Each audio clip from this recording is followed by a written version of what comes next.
Hello and welcome to feeding sourdough out of the refrigerator. It's a little bit sweaty, condensation, and now I'm gonna feed it. So, how do I feed my sourdough starter? Flour and water, of course. And flour will do. All purpose is, I think, what I'm using here.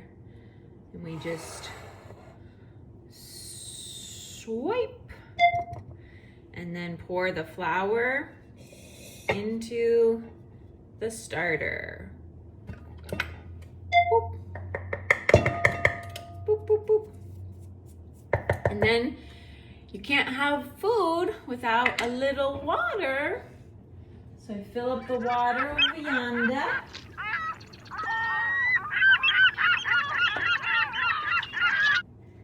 Ooh, something in there. Something in there, water. All right, drink up.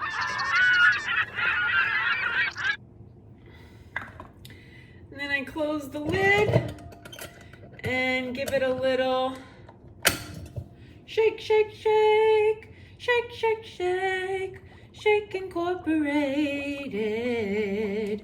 Shake, shake, shake, and then I leave it open so some airflow can come in.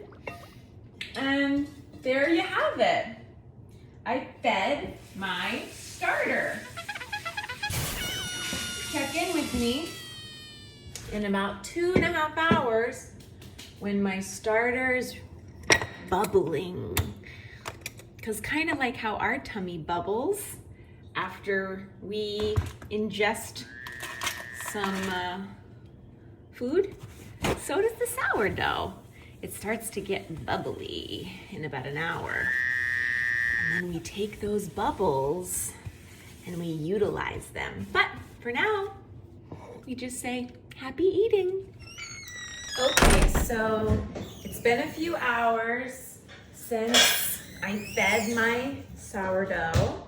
And as you can see, there's bubbles. It's alive!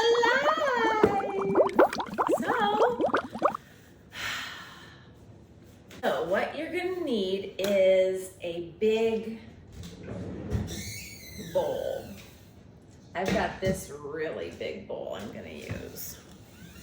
And then you're gonna need your 1/2 cup and 1/3 cup. And you're gonna need some flour. I'm using King Arthur.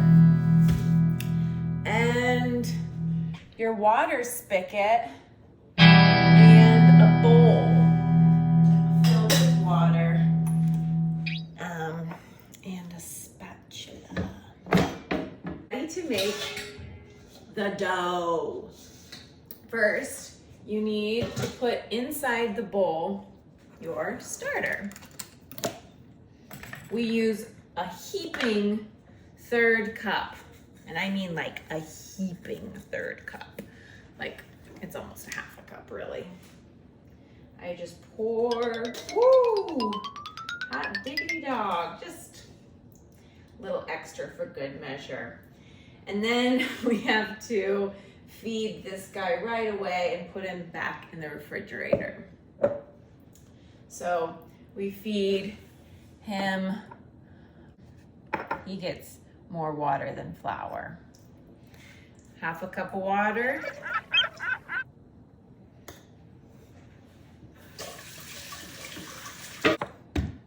A 1/3 cup flour, which is really like that much. And then you just put this guy back in the refrigerator until you're ready to use him again. Say, eat up, buddy. I'll see you later. Bye. Okay, now the real fun begins because we've got the sourdough starter in here and it needs to drink water. So I've already poured out 1.25 cups of water.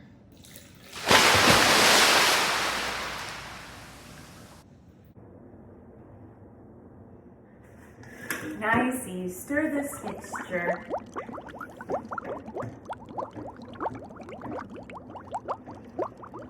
And you just look at it in its milky cream. And you say, wow, there's live active cultures in here. And you put this in your cup with cold water in it.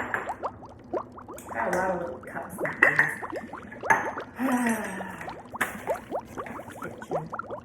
Okay, now you put in your flour. And I go half a cup at a time, times 6. So start with the first cup.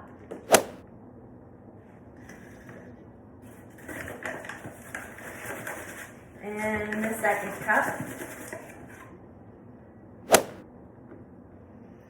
And then get out your spatula. Circle it up. Think about all the people out there throughout time who have put water and flour together. A little salt for flavoring. And made yummy bread. See all those bubbles? Okay, ready for our second cup? This is our second cup, but it's our third half cup. 4th half cup equals second full cup.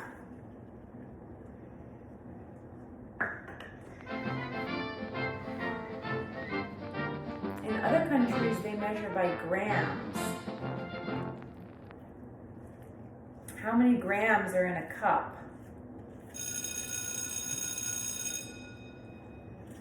Many of us used to be illiterate, you know? So many people used to be illiterate.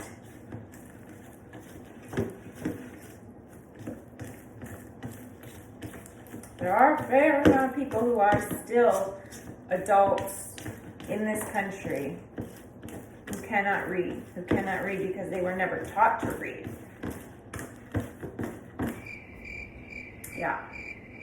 I have a friend actually, but from his mouth, I mean, he's not a friend, he's an acquaintance, but he told me that he couldn't fill out a survey that had to do with his job because he was illiterate.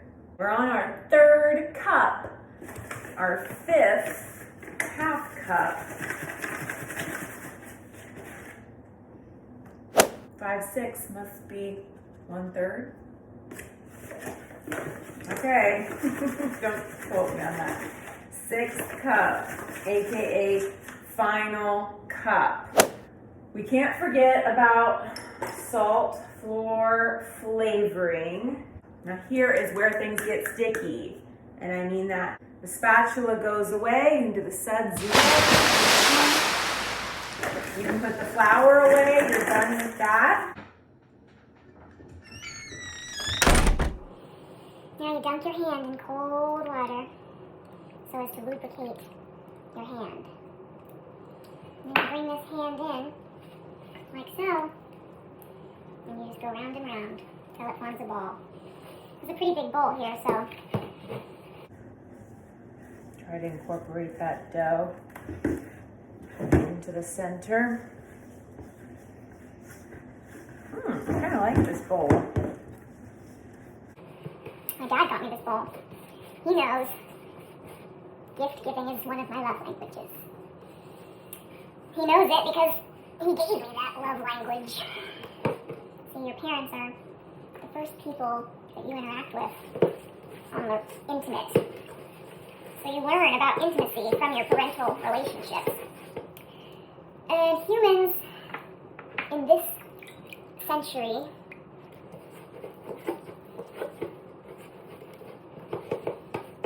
are seemingly tethered to their parents forever. But whether or not you're physically close to them, you can't guarantee how that's going to be. Okay, so now we've made a ball, as you can see, and here comes a bit of the laborious part. I'm gonna continuously be dipping my hand in this water bowl. I'm gonna refill it a little bit so it's nice and full. And then I kind of have to look at the clock. It says it's 6:14 p.m. So that gives me a kneading time of about 6:20. We're gonna give this action a try. Rolling it around and around, kind of scraping it off the tin, and giving it a circular motion, slowing it down for you so you can see what I'm doing. And I've got my hand kind of in like a cone position. I'm like kind of like this. And you can see the dough. It is forming. It's formed, really. It just needs some air. We gave it water. The wheat had nutrients and little things to eat on the wheat fibers that made up the flour. And the water has all sorts of stuff in it that loves that wheat. And then what I'm doing here is giving it some air. Ooh. 5-minute burn of the pectoral region. And I try to think positive thoughts here, put some love into the dough, but that folding things into the dough comes later. Really, you want to focus just your attention on your breath, maintaining stamina, because this is sticky. Ooh. How many minutes do we have left here? Ooh. I think we have 3 more minutes. Yeah, take 3 more minutes. 3 more minutes here. I'll see you in 3.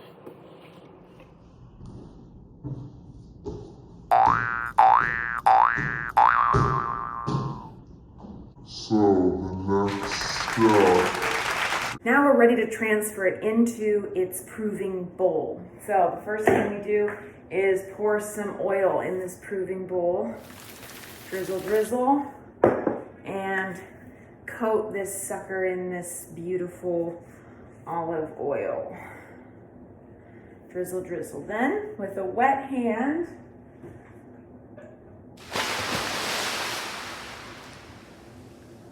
transfer the dough ball